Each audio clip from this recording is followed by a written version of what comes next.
no further ado, I have to have my guest come over here. And my guest is Dr. Rachel Francis from the Marion Animal Hospital. And look at this. Hi. I don't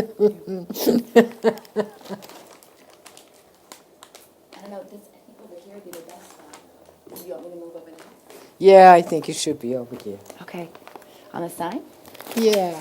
Okay, move the chair. Where do you want her, Steve? Best for, she doesn't know.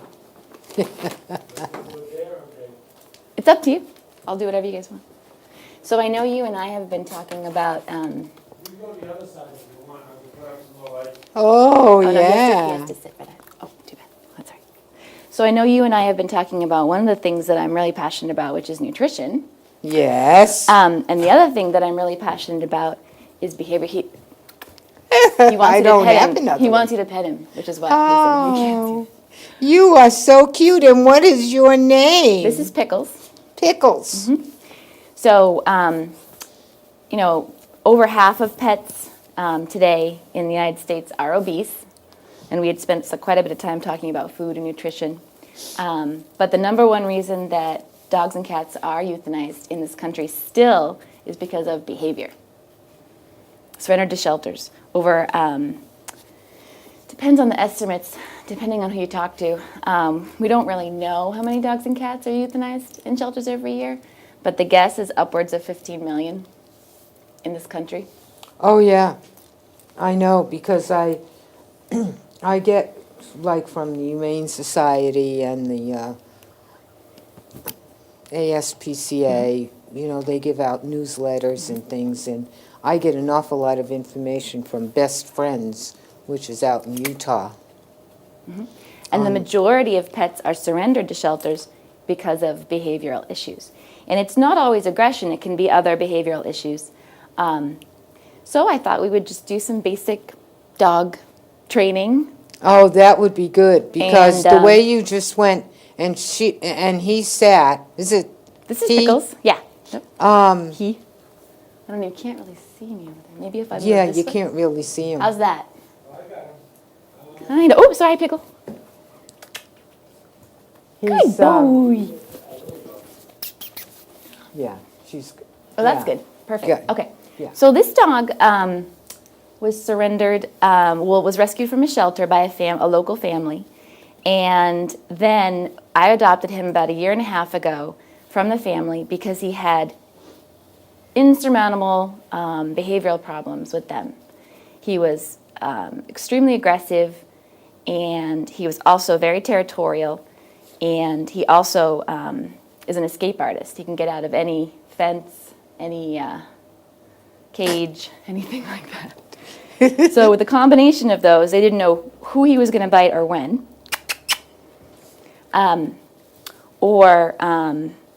The fact they could not contain him either. They were thinking about euthanizing him because they didn't feel they could rehome him. So I took him on. And I think one of the things that I basically tell people, when you get a new dog or you're working with a dog that you already have, is you really have to understand the difference between how dogs communicate and how people communicate. Yes. All we do, like he's already bored right now because you and I are just going blah, blah, blah, blah, Blah, blah, blah, blah. We don't do as much we do a lot with body language, but not as much as with dogs because once we do a lot of communication verbally. Yeah. Dogs, pretty much, once we add more than a couple words on to what we're saying, we're just, monkeys in the trees. And they really just sort of lose interest. The other thing, too, the way that dogs communicate is with body language. So when you're working with a dog, like say, the most common problem people complain about is jumping up.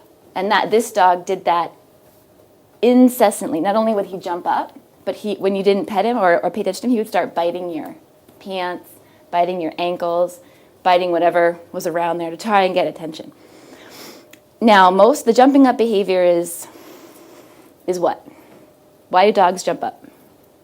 They want attention. Yeah, Yes. exactly.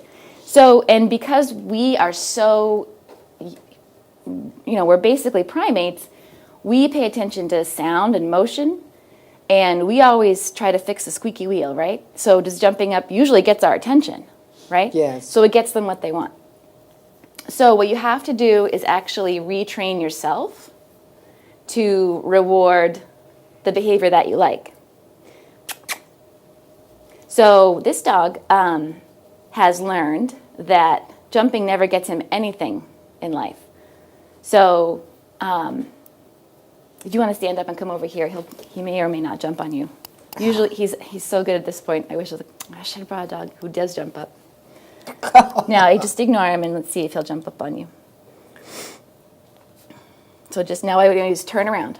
Turn around. And ignore him. And ignore him. Okay. Okay. Now what's he doing? Now I can't see him. He's just checking you out. He's just checking So me out. ignore. So that is exactly. He's smelling Marley. So that is exactly the opposite of what he wanted to happen with the jumping up. So that is how we respond. Now, if you had made eye contact, now turn around again. Oops, turn around again. Yeah. Yep. So now you can greet him by saying hello. Hello, Pickles. Hello. Now turn around. Turn around. So now he's discouraged because he's not getting the response he wants. Okay. He doesn't know that you know our language of. He has learned to say now he wants you to pet him. Quick, pet him. He has learned the opposite behavior, that when he sits and is calm, he gets attention. Oh, this is how he would asks. be good. This would be good for Marley. This is Marley is awful. This is how he asks for attention. But at first he didn't know that you knew that, because most humans don't. So people who don't. Oh, I holler and scream at Marley, and that. Well, you right, know. and that's another form of attention. I mean, this dog, even when he was being naughty and getting in the trash, and you'd look at him, he'd be like, "Oh, you see me now? You see me now?" No. Even the negative attention for some dogs. Turn around. Oh wait, no, you don't have to turn around. You can just talk to him and see if he'll sit. So you notice that we haven't asked him to SIT yet. No, we haven't. Okay, so one of the things that is the difference between behavior and training. Training is, now he's asking for a treat. Okay. Now, if How you did you know that? Because he looked right at the treats in my hand, not at my face. Oh. Yep. Now, if he really wants the treat, he's learned another way to ask. So that's please. He also knows pretty please. That's pretty please. Oh, my. Did you see that? So that's the opposite behavior of the obnoxious, barking, the nipping that used to really work for him. And it didn't work for him, but it worked in a way where it got whoever he needed attention from. He's desperate for attention in every way. So he's still saying pretty please. So I'm going to continue, and I haven't asked him to do anything. Yeah. I haven't asked him to do anything. So this takes patience. A lot of times when you're first working with your dog, you can sit there for 5 minutes and they're going crazy and they want the treat and they're running back and forth and you just have to wait. You can't ask them to SIT because that's training. You're training them to do what you want. This is behavior modification. You're teaching him how to ask you politely for things. Do you see Okay. the difference? There's a big difference in terms of giving him a tool to talk to us in a way that is nice. And it's hard because we're used to rewarding the squeaky wheel, the baby that cries, the kid that screams, your friend is calling you on the phone all the time, like. Oh, my phone rings. Yeah. And when it's quiet. And Marley barks. And when it's quiet, you don't. Then I can't hear anything on the phone. So I have to walk away or. Okay, perfect. Or we should do Marley next time. Oh. And we'll work on her with her in here. So this dog used to be out of control, barking, spinning, anything that would walk by. But because he's learned that he still wants a treat. So I'm going to ignore him again and see what happens. Oh man, what's going to happen? I can tell him he's a good boy right now. Good boy. Good boy. Yeah. Oh, he doesn't really want it that badly. It's a very good boy. See, when I gave him the treat, I gave him the whole thing. I shouldn't have, huh? No, it doesn't matter. I mean, I brought stuff. He hasn't had breakfast yet because I was anticipating showing you some training. Okay. Now, so to get from here, this is SIT. Now, I haven't asked him once to sit here. Sure. So what I commonly see, this is a common mistake that I see clients making, going, the dog's not sitting, so you go, sit, sit, sit, sit, Oh, sit, yeah. sit. Yes. So none of That's that is me. That's me perfectly. and they've tuned you out long before that. So we have to use their language, because ours doesn't work for them. If you're in an obedience class, it can work, but that's different than actual behavior modification, the way they ask for things. So he would Now, also see, be satisfied with the petting right now. Exactly what you're saying, with Marley, and I will say sit, sit, sit. Pretty please. Because I Pretty please. want to let somebody get in the house or get out of the house. And what she does, Oh, I was just kidding. Pretty please. what she does That jumping behavior is so obnoxious. she sits after I scream it a couple of times. She does sit, but she sits in front of the door. Okay, So, how does a person get out? She sits in front of the door. Okay, so keeping a leash on your dog when you're initially doing some training can be really, really helpful. And this is a light leash that I picked up. It goes with my gentle leader, which I'm going to demonstrate next. But having like a short, so I didn't let him actually touch me. I leaned way back, and now I'm just going to ignore him. And this is the part, this dog is older. His behaviors are really deeply ingrained. When you get a young dog, sometimes this residual jumping doesn't last at all. But that jumping behavior is what he used to do constantly on the kids, on the couch. So we're just going to ignore him. So this is like so we're not training right now. We're rewarding the behavior that we like, okay? So now you're just going to wait until he looks at you. I'm going to show him that. Pickle. She has it. So you want to reward it as quick as you can. Now that's the trick, okay? When you're doing training with dogs, if you're on the phone and you don't get that treat, as soon as Marley's quiet, as soon as she's just a little quiet, you got to get that little, and with your pupperoni, you could break it up really easily into little pieces. Oh, yes, how As she soon is as she's with the quiet, you got to pepperoni. get that to her right away. And the other thing, this is another common training mistake, is this. Okay, this is what we like to do because we don't really want to get our hands dirty. So this is what my kids were doing in the beginning. Okay, common training mistake, or I'll put it right here. So he has to get it. So, Okay. okay, So this you is don't a want really that. no, because this is not the behavior that we want, right? I'm teaching him to jump up for the treat, basically. Really common training mistake because we don't want to get our hands dirty. If you have a dog and you're doing dog training, you're going to get your hands dirty. So it's just the way it is. So what you want to do when you're treating a dog, you get it. You do it fast. As soon as they do it, you aim right here between the eyes. Okay, so you're actually going all the way here.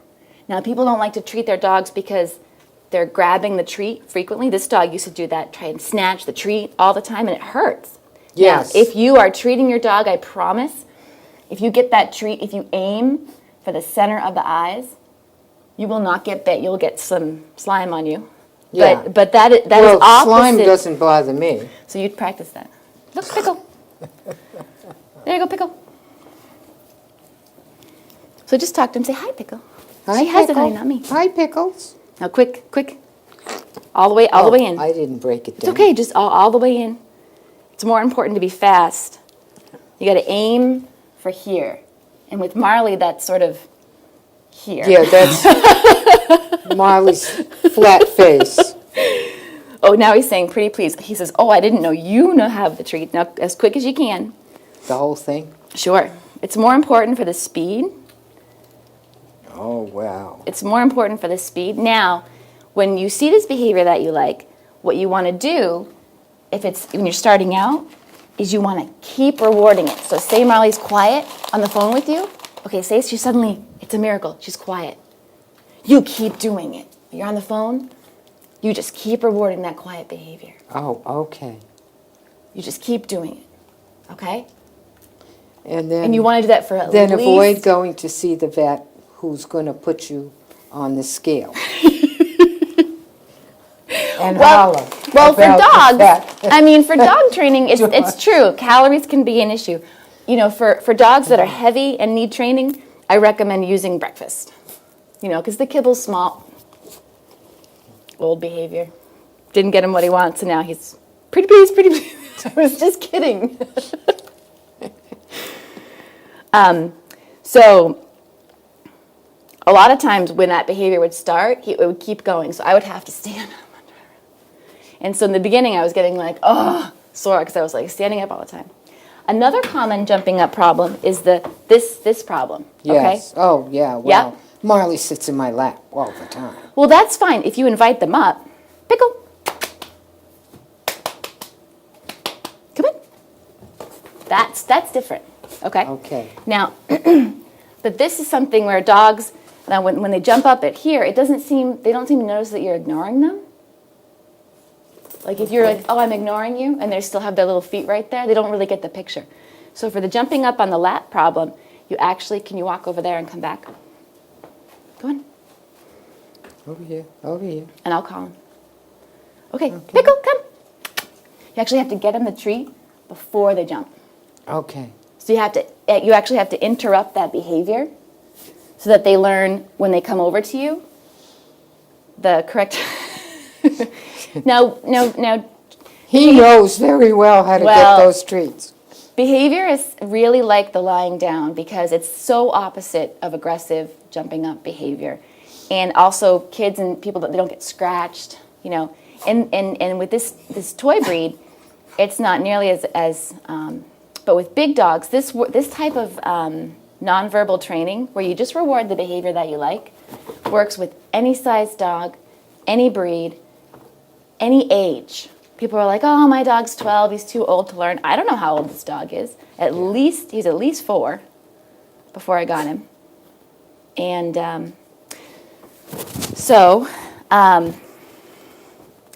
let's see. What other common things? Can Steve knock on the door?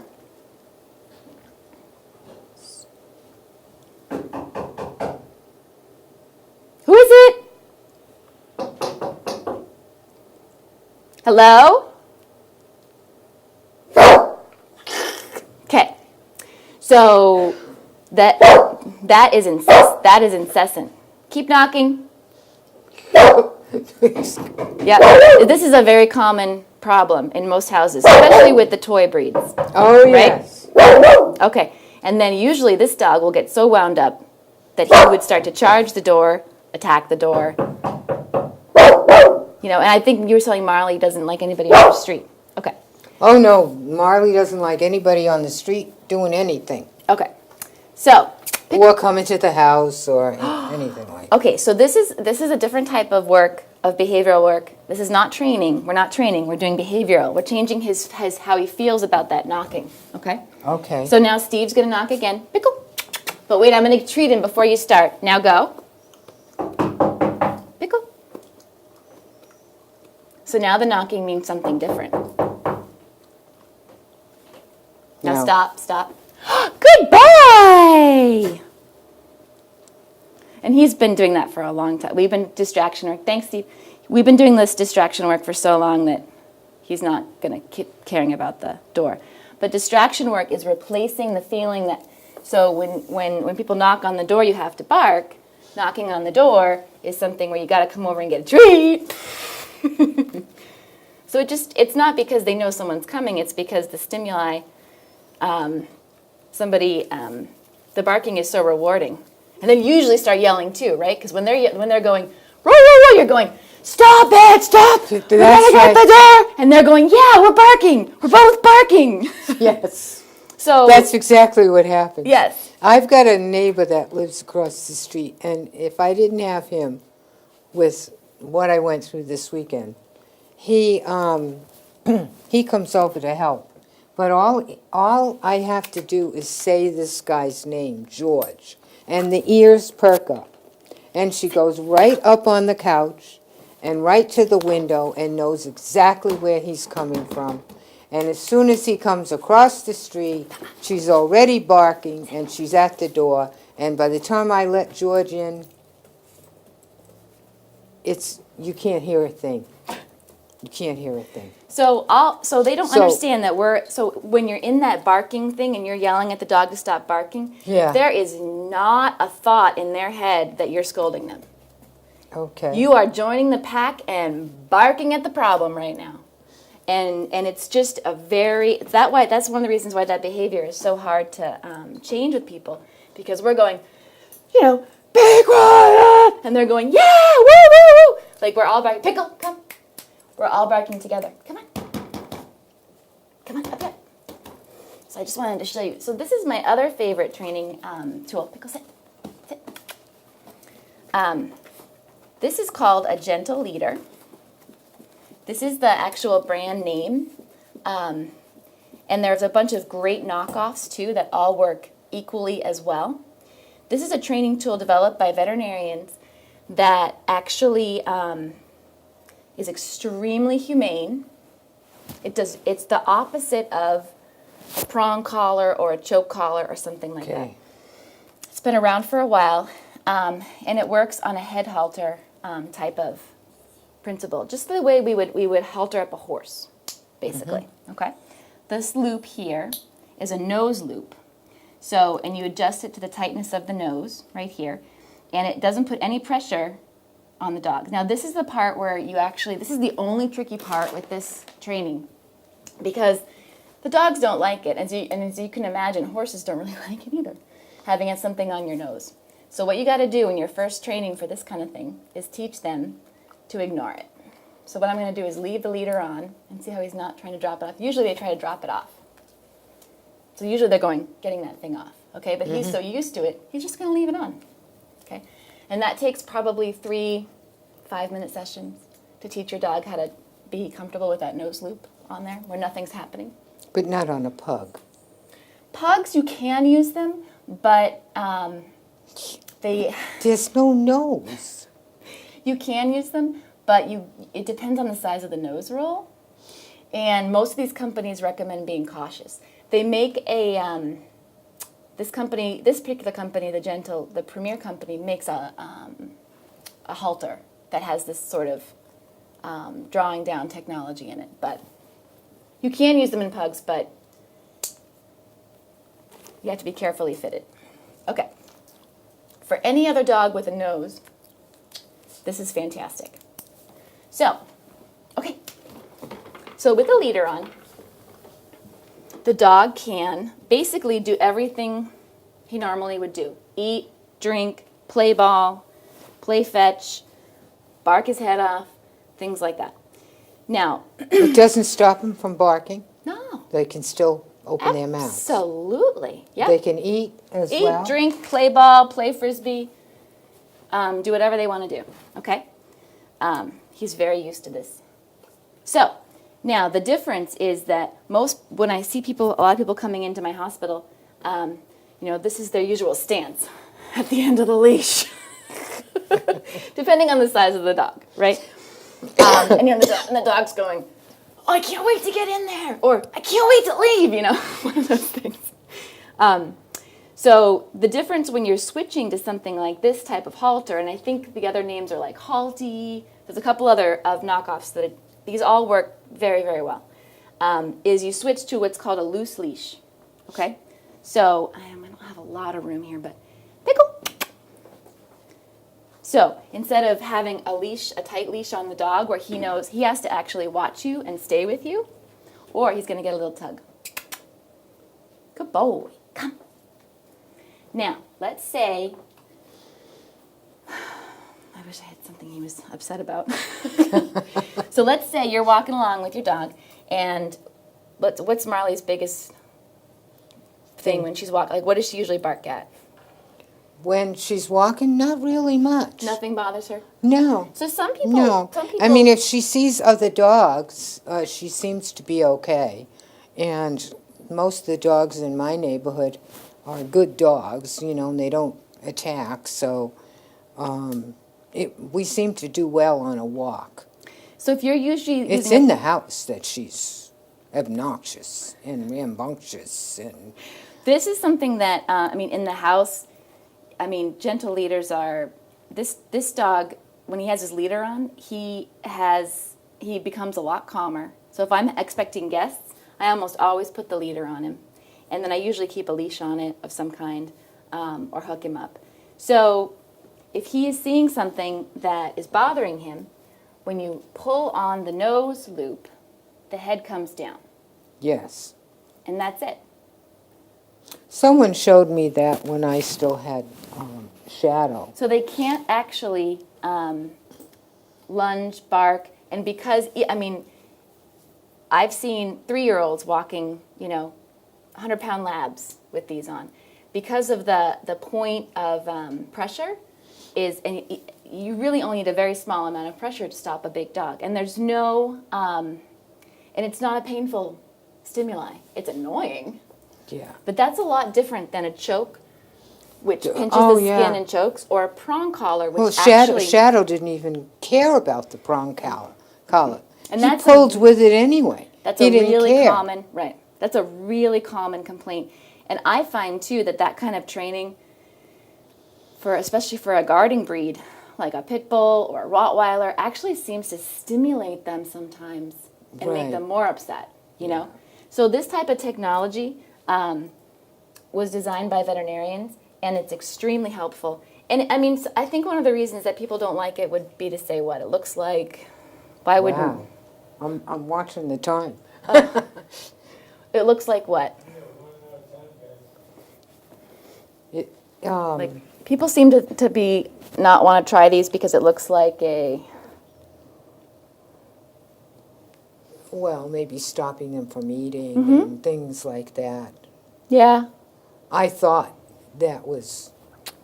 I never did try one of those on Shadow, which says- was a corgi. He's watching Steve. He's like, Steve's being sneaky. He's like, is that guy dangerous?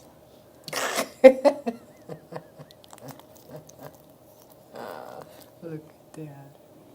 Oh, you're so cute. I know, he's really cute. You are so cute and So- so well behaved. So, I should put Marley with you for a couple of well, like I should, like it. What the demonstration is, it's that he was trying his old behaviors with you. It's not about me. I could teach Marley how to get things from me, but you have to change. I have to change Yes, as well. and you have to actually put those earplugs in. So this is a training that anybody can access online, and I'll give you guys the website. It's my favorite veterinarian. Her name is Sophia Yin, and her website is sophiayin.com, and everything on there is free. The videos, you can go right through the training, and she uses a lot of gentle leaders, and she goes through everything from adversity, like dogs who don't want to go in the crate, dogs who are dog aggressive. And it's just one of the things, this type of training is just so easy. You don't have to have a lot of... Well, I notice, if I want Marley to go in the crate, all I have to do is throw a couple of these Exactly. and she'll go right in there. Perfect. So you've She's already... already food addicted. Having a food-motivated dog is helpful. If you don't have a food-motivated dog, you can reward with treats or praise or whatever motivates them. This is a dog... The other thing that I wanted to mention was this is a dog that we could not scold. So scolding is something that it comes second nature to us. No, no, no, no, no, no. And that works to some extent, but not as well as rewarding the positive behavior. That's amazing. How much time do we have, Steve? About 30 seconds. We got 30 seconds to say. So next time we'll do Marley. Next time we'll do Marley. Oh, we're ready for Marley. We'll do a training session live with Marley. Oh, that'll be really So you won't interesting. feed her. You won't feed her breakfast, I won't feed her breakfast. and I'll bring these And she treats. won't have her pepperoni. No, but bring the pepperoni Yeah. so I can use it. Have a good day.